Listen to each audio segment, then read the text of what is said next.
nice to be here, and I'm 65 years old, so my body is a lot older than yours, but not my heart. My heart is where your heart is. And for a couple of minutes, I want to talk about my life, but I do want to talk about making the world a better place, for real. And I line up with Shakur and I line up with Ron. I know what these guys are talking about. As it turns out, I was a potter, so I know about clay. But I also know about not allowing the world to beat you down, man. My story as a high school kid who was flunking out of public school. And an art teacher happened to save my life, a guy named Frank Ross. I'm walking by the art room door. He made a pot, it was magical. I asked him if he would teach me. He said yes. I cut all my classes for the remaining 2 years of high school. But I was smart enough to give the teachers whose classes I was cutting the pottery I made, and they gave me passing grades, and that's how I got out of the place. And Frank says, "You're too smart to die, you're going to college." So he hounded me until I filled out an application to the University of Pittsburgh in pencil. Sent it in, they sent this letter back, says, "You got to take the Scholastic Aptitude test to get in here." Never seen the test, flunked the test.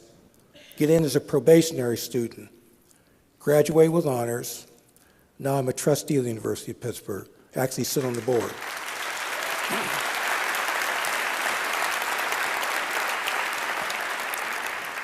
And I was the commencement speaker, 13,000 people. And I said, don't give up on the poor kids, it might end up being the commencement speaker. And that story, for the few minutes I'm here, is what I'm gonna talk about. People are born into the world as assets, not liabilities. It's all in the way you treat people that drives behavior. And I built a center in Pittsburgh called Bidwell Training Center, Manchester Craftsman's Guild, in my neighborhood. My whole 65 years is 6 blocks. I was born there and I'm gonna die in that neighborhood. And part of the reason is I wanted to let the kids know you don't have to go to the world, you can bring the world to your neighborhood. And so I built this training center for people who had no hope. I went out and raised a whole pile of money. I hired one of the top architects, students in America, a guy named Frank Lloyd Wright, you've heard of him. Well, I hired one of his students to build a world-class training center in the highest crime rate neighborhood in Pittsburgh, and we'll show you some pictures of it. That's my version of what a school for poor kids is supposed to look like.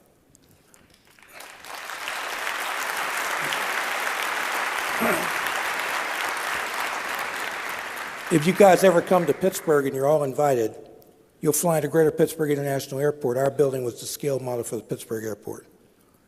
It's a stunning piece of architecture. It has a fountain in the courtyard, mainly because I had the checkbook, so I bought one and I put it there. But the concept was, I wanted to let kids know that just because you're born poor, man, does not mean that you have to be treated that way. And the fancy art museum's got a fountain for their people. I want my kids to have a fountain, so that's why I put it in the courtyard. And the whole idea was, environment changes behavior. Beautiful environments create beautiful kids. Prisons create prisoners. That's the entrance to the building. This is a school. Oh, by the way, we have no metal detector, no security cameras.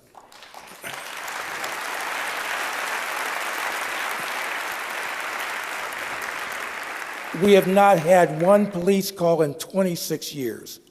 And as God is my witness, when y'all come to visit Pittsburgh, I'll put you in a car and take you to my old high school. It's 4 blocks away with steel doors and metal detectors and bars in the windows. In the same neighborhood is this multi-million-dollar training center that has none of that stuff. This is at Christmas time. This is what children are supposed to see when you want to get them out of darkness and put them in the light. That's the boardroom.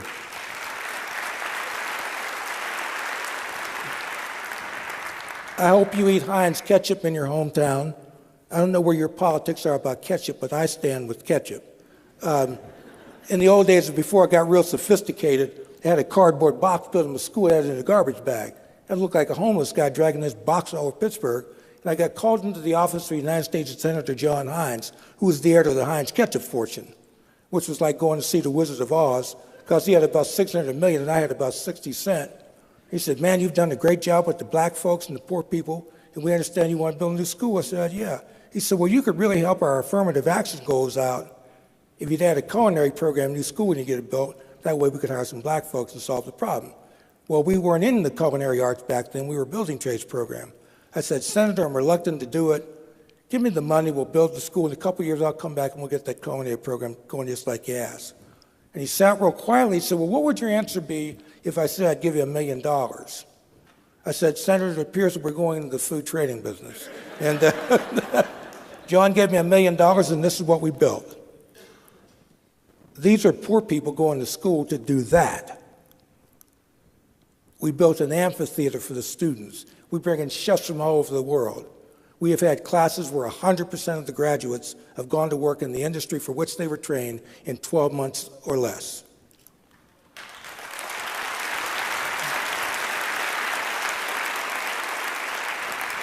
One of our chefs, this is lunch at the school. We came to the conclusion it's very difficult to teach people when they're hungry. So the answer is give them something to eat, but we don't do fast food. I know Ron would be happy to hear that. We do gourmet food. And if people tell you that you can't serve gourmet food to poor kids, you send them to Pittsburgh. I've been doing it for 25 years. You just have to want to do it bad enough. That's all pastry. I actually sat down and ate a whole basket one time. It was very good. That's our dining room. Looks like your average high school cafeteria in your hometown, right? We also train pharmaceutical technicians for the pharmacy industry. You come to Pittsburgh, I'll show you welfare moms doing pharmaceutical applications as sure as I'm standing on this stage, going to work in the healthcare industry. So we've got it figured out. The only thing wrong with poor people from what we can determine is they don't have any money, which happens to be a curable condition. It's all in the way that you think about people that drives behavior. These are students who were poor once upon a time, but not anymore. This guy was unemployed last year. He's now working for the Water Treatment Authority, making $50,000 a year.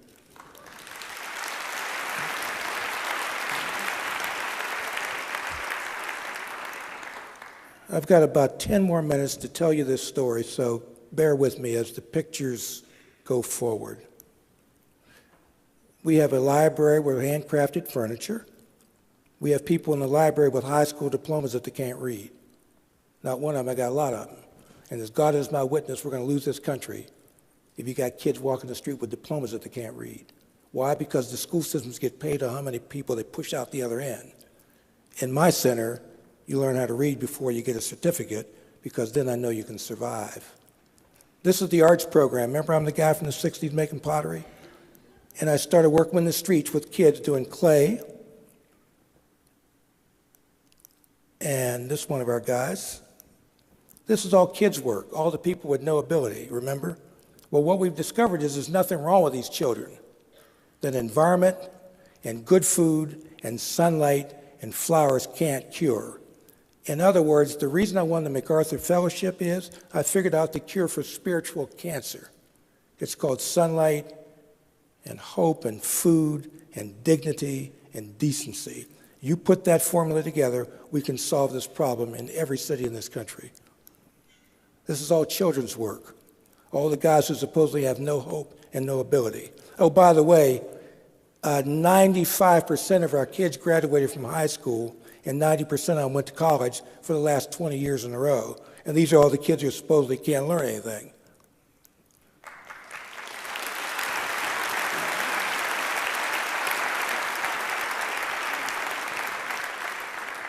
Look at his eyes.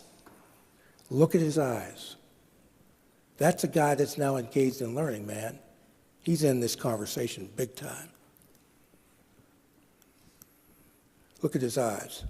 These are all inner city kids who supposedly can't learn anything. We do photography. Kid that took that picture is now working for Walt Disney Studios. This is the gallery. for the poor kids. We have a formal food invitation, formal museum quality invitation. The kids do 4 shows by the time they graduate, and that gallery. This is what my concept of how to treat children from inner city neighborhoods. You treat them as the best human beings that life is capable of producing, and you can solve the cancer that's troubling these kids.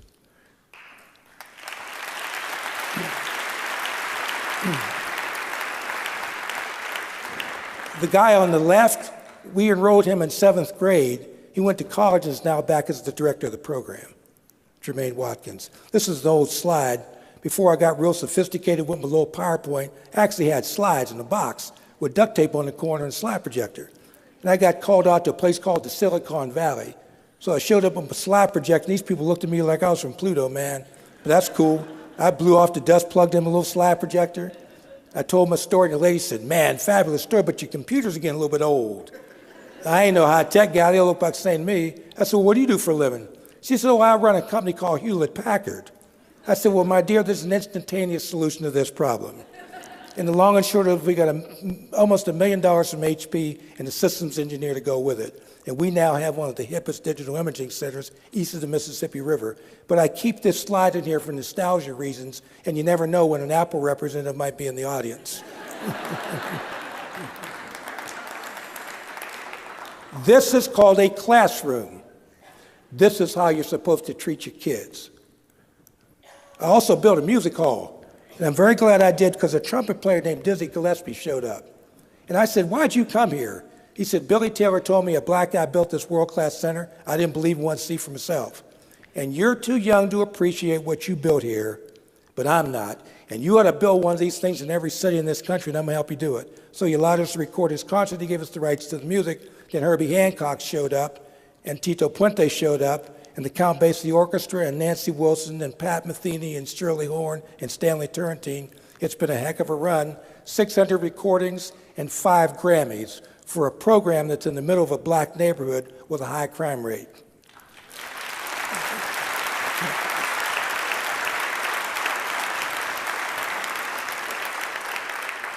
Look at the faces of the children. This is what kids are supposed to look like when they go to school every day. They look that way coming to my center, so we now know that there's no reason why we got to be living this way. There's Dizzy, Pat Metheny. Those are the 5 Grammys that we won. That's our recording studio. This is the audience on opening night. If you'd have dropped a bomb in that room, you'd have wiped out all the rich people in Pennsylvania because they were all sitting there.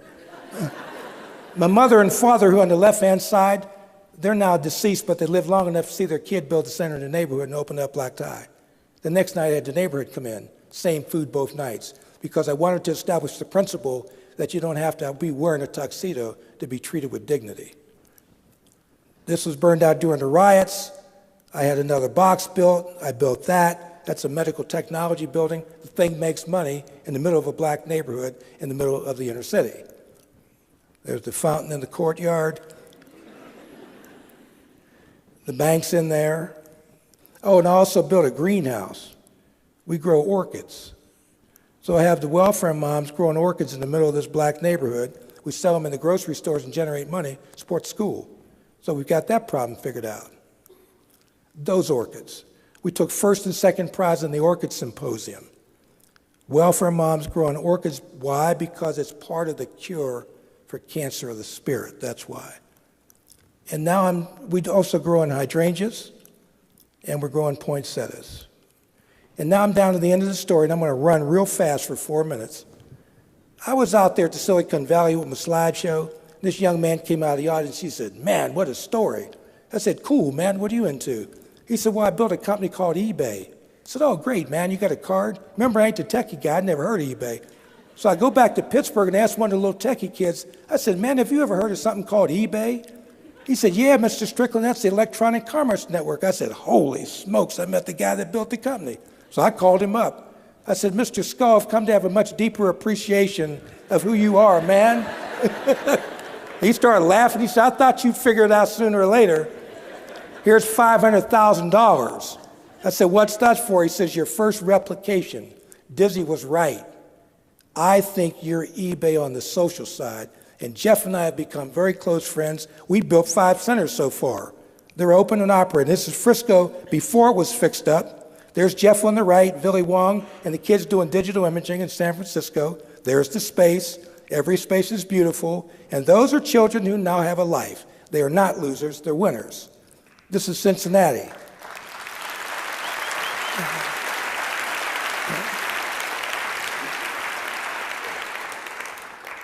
We cut the dropout rate in Cincinnati to 5% in 24 months, and I don't live in Cincinnati. I live in Pittsburgh. This is the center we built in Grand Rapids for people with no hope. There's the space. Those are photographs of Dr. King taken during the last 2 years of his life. There's the food facility. That's the dining room.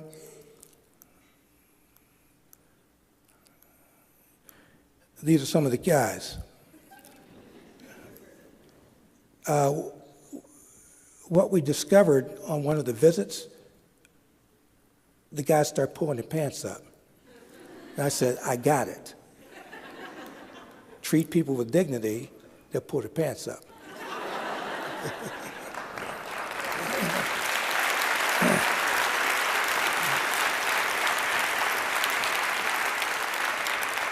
This is Cleveland. These are the kids. He records with Alicia Keys. He developed a recording program. These guys graduated from medical tech. This is the one we just opened up in New Haven. Looks exactly like that. Has a waiting list. It's been open less than a year. This is the one we're opening up in Boston. And these 3 are going to open up by September. And these cities we're now working in. See Chicago?